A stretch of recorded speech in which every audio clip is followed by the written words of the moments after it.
Hello everybody, this is Yoko Cinema Reactions, and I just checked through the episodes that I was going to review for, and Jesus Christ, so much happens. This is going to be my review for Black Clover episodes 106 to 108. Episode 106 is we get to see all the Black Bulls, except for Fenrir, of course, in action. So, yeah, they ran into three human-possessed elves, and they all end up working together, and I love that we get to see more of Gordon and his abilities and him talking normally, because he doesn't do that very often, and we get to see even more of what Henry can do, which is awesome. And they're easily able to do it with their combos and sending out Asta at that last attack, because, well, we all know what Asta can do. So now, 3 more elves are not possessed. Or 3 more humans are not possessed, thanks to that sword of his. However,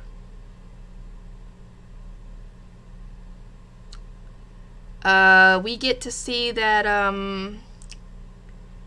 Patri's reincarnation has completely completed, apparently.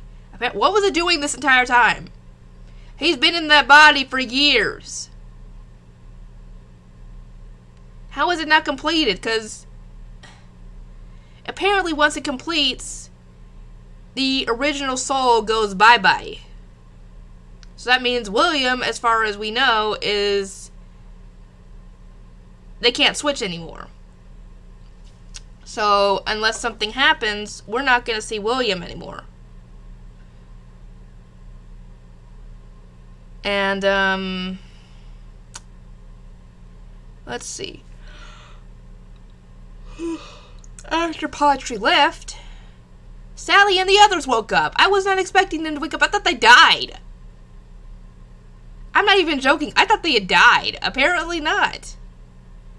Thanks to, the guy's, dang it, the zombie guy's magic. And now they want revenge on what the heck just happened. So they end up meeting up with Asta and the others, thanks to the other guy's spatial magic. And Sally doesn't have her glasses, so she can't see a darn thing. And Asta manages to convince them to join up with them, at the very least temporarily, to defend the Clover Kingdom against Patri and the others. Asta has to use a little bit more force on the zombie guy because he's not doing it, and he uses wrestling moves on him. I'm like, oh my god, man. Anyway, the base has finally arrived at the Clover Kingdom. Oh, boy. Anyway, Noelle and the others finally showed up as well. So now they have to split up and go and check on all the other castles because, yeah, they've been invaded. Noelle and Noelle end up going to check on their home, obviously. And Solid's still recovering from his fight with Noelle. Either he is or he's just milking it for attention. The fuck?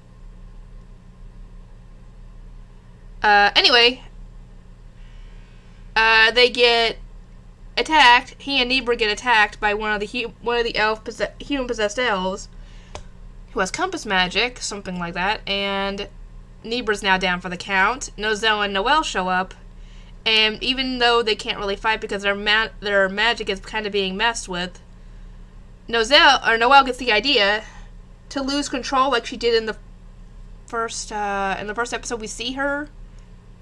And Noelle seals them up in a mercury container while she floods the room to get the enemy to release her spell, or else she's going to drown in her own spell. They think they catch her, and it turns out that Noelle technically does care about Noelle a lot. I think it's mainly because she looks like so much like her mother that he doesn't want to lose his mother a second time. I mean, I'm not even joking. She and her mother could be twins with how much she looks like her. And Noelle actually apologizes for how he's been treating her. He doesn't really get his siblings to apologize. That would have been the best Big Brother move, is to get them to have stopped and apologized too. But it turns out that he sent her to the Black Bulls not because he thinks she's bad, but because he thinks that it would have been the safest place for her. Because until that point, the Black Bulls hadn't been involved in anything really dangerous. They didn't go on dangerous missions like they have been lately. That was only after Asta and Noelle joined it. So, as far as he knew, that would have been the safest place to set the safest squad to put her on. Because all the other squads were going on dangerous missions and everything. Black Bulls were not. I mean, I can understand that, but how would he have known that all this was going to happen?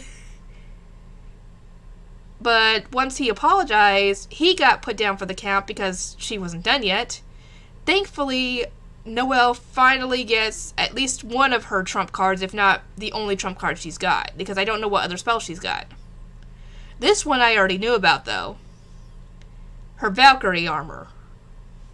And she is now completely OP and easily handles this girl that she's fighting. However, when she beats her, this ends up drawing a crowd of other human-possessed elves that try to fight him. But thankfully Zora shows up and Noelle gets back on his feet, and with the three of them, they're able to easily take out the enemy. And it turns out that apparently, way back when the elves were still around, complex magic like trap magic and other types of magic did not exist. At least for the elves anyway, who were apparently more loved by Mana. So apparently spells have evolved and magic has evolved over time, and sadly the elves have never got to see it, and so thus they were taken by surprise. Anyway, yeah, Noelle is still on my crap list because of how he's treated his sister, because he wouldn't be on it at all had he told Noelle and Nebra to leave Noelle alone from the start. But no, he let it go on. And I'm assuming he's seen some of how they treated her. So why did he not stop it? He's the big brother. He should have put a stop to it. Why didn't he? Anybody got any ideas? Anyway, yeah, Noelle's now OP. Things are okay, at least a little bit, with her and her brother. And I'm hoping the same could be said for Noelle and her other siblings. At least a little bit. Anyway, I'll see you guys next time.